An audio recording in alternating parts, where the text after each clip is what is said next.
3 firing की है जिसमें उनकी मौत हो गई है। इस घटना को आप किस तरीके से देखकर क्या कहेंगे? नहीं, मैं देख रहा हूँ कि महाराष्ट्र का लॉ एंड ऑर्डर ख़राब होता जा रहा है। अभी कमाटीपुरा में 3-4 दिन पहले एक मर्डर हुआ है और हालात देश यहाँ के ख़राब भी होते जा रहे हैं, लेकिन सरकार की तरफ से जो सख्ती होना चाहिए, लोगों को डर ख़त्म हो चुका है। किसी को डर ही नहीं कानून में। कोई आदमी जाके मस्जिद में खुलेआम कह रहा है कि मारो एक को, मारो, हम मारेंगे, कुरान नहीं पढ़ने देंगे, और मतलब हर तरह से लॉ एंड ऑर्डर बिल्कुल ख़राब हो रहा है। और सरकारें जो सिर्फ़ और सिर्फ नफ़रत फैलाकर अपनी सियासी रोटी सेक रहे हैं। मैं समझता हूँ बाबा सिद्दीकी के ऊपर गोली चलना एक बहुत ही सीरियस मैटर है। वो कोई क्रिमिनल आदमी नहीं, वो एक नेता। हम आज बचपन से हम लोग देखते हैं बाबा सिद्दीकी पॉलिटिक्स में थे और उन पर गोली चलना, मैं समझता हूँ कि बहुत सीरियस, सरकार को इसको नोट लेना चाहिए और इस तरह की चीज़ों पर कड़े कदम उठना चाहिए। आप जाइए, आप अरब कंट्रीज़ में जाइए, कितनी दुश्मनी होती है, लेकिन किसी की हिम्मत है क्या गोली मारने की?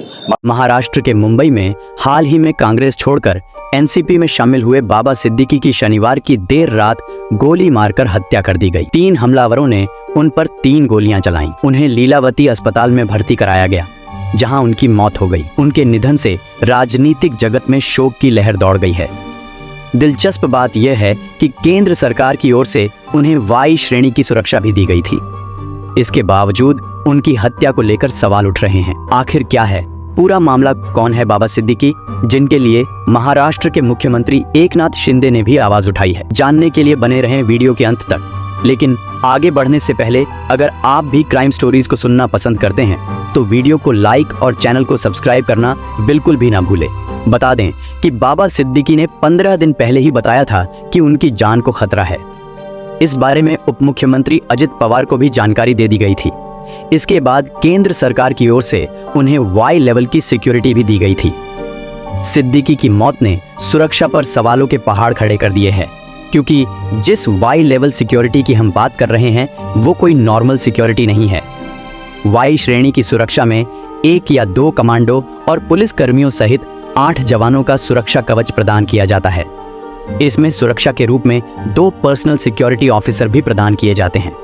भारत में इस श्रेणी की सुरक्षा पाने वाले लोगों की संख्या काफी कम है। क्या इससे पहले आपको वाई लेवल सिक्योरिटी के बारे में जानकारी थी? कमेंट बॉक्स में जरूर बताएं। अब आते हैं कहानी की तरफ। दरअसल उनके बेटे जीशान सिद्दीकी का बांद्रा ईस्ट में ऑफिस है। शुरुआती जानकारी है कि 3 लोगों ने इस दफ्तर के बाहर फायरिंग की। उन्हें 2 से 3 गोलियां लगी थीं। घायल हालत में उन्हें लीलावती अस्पताल में भर्ती कराया गया, लेकिन डॉक्टर ने उन्हें मृत घोषित कर दिया। पुलिस ने गोलीबारी में हरियाणा और उत्तर प्रदेश के 2 संदिग्धों को अरेस्ट कर लिया है। प्रारंभिक जांच से पता चलता है कि हमला स्लम पुनर्वास प्राधिकरण परियोजना पर विवाद से संबंधित हो सकता है। एसआरए झुग्गी बस्तियों की पहचान करने और झुग्गी पुनर्विकास कार्यों को शुरू की योजना है। प्राधिकरण भूमि की खरीद, परमिट जारी करने और झुग्गी पुनर्विकास कार्यक्रमों की प्रगति की देखरेख का काम करता है। वाई श्रेणी की सुरक्षा मंत्रियों को मिलने वाली सुरक्षा से अलग होती है। इसमें सबसे पहले सरकार को इसके लिए आवेदन करना होता है। इसके बाद सरकार खुफिया एजेंसियों के जरिए खतरे का आकलन करती है। खतरे का पता चलने पर सुरक्षा दी जाती है। देश के जाने माने व्यक्तियों और राजनेताओं की जान को खतरा होने पर उन्हें इनमें से एक सुरक्षा दी जाती है। बाबा सिद्दीकी का नाम बॉलीवुड में बहुत मशहूर था। बॉलीवुड में इफ्तार पार्टियां अक्सर चर्चा में रहती थीं। इफ्तार पार्टी में शाहरुख खान और सलमान खान के बीच हुई बहस को बाबा सिद्दीकी ने मेल मिलाप भी करवाया था और इसीलिए उनकी काफी चर्चा भी हुई थी। बाबा सिद्दीकी ने अपने राजनीतिक करियर की शुरुआत मुंबई में एक नगर सेवक के रूप में की थी। वह 1977 में कांग्रेस में शामिल हुए। बाबा सिद्दीकी 1999, 2004 और 2009 में बांद्रा पश्चिम विधानसभा क्षेत्र से 3 बार विधायक रहे हैं। वह 1 बार मंत्री भी रह चुके हैं। हाल ही में कांग्रेस छोड़कर एनसीपी में शामिल हुए थे। महाराष्ट्र सीएम एकनाथ शिंदे ने भी बाबा सिद्दीकी की हत्या के बाद बयान जारी किया है। उनका कहना है कि मुंबई पुलिस आयुक्त विवेक ने उन्हें बताया है कि 2 कथित शूटरों को हिरासत में लिया गया है। उनमें से एक उत्तर प्रदेश और दूसरा हरियाणा से है। तीसरा आरोपी मौके से भाग गया। सीएम शिंदे ने कहा कि सभी आरोपियों के खिलाफ सख्त कार्रवाई की जाएगी।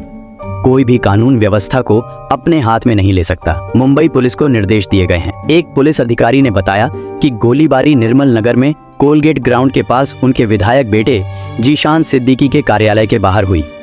शनिवार शाम को बाबा सिद्दीकी अपने बेटे जीशान के दफ्तर से बाहर निकले थे। इस बीच बांद्रा खेरवाड़ी सिग्नल के पास निर्मल नगर में कोलगेट ग्राउंड के पास सिद्दीकी को 3 गोली मारी गईं, जिनमें से 2 पेट में और 1 सीने में लगी। गंभीर हालत में उन्हें लीलावती अस्पताल पहुंचाया गया, जहां डॉक्टरों ने उन्हें मृत घोषित कर दिया।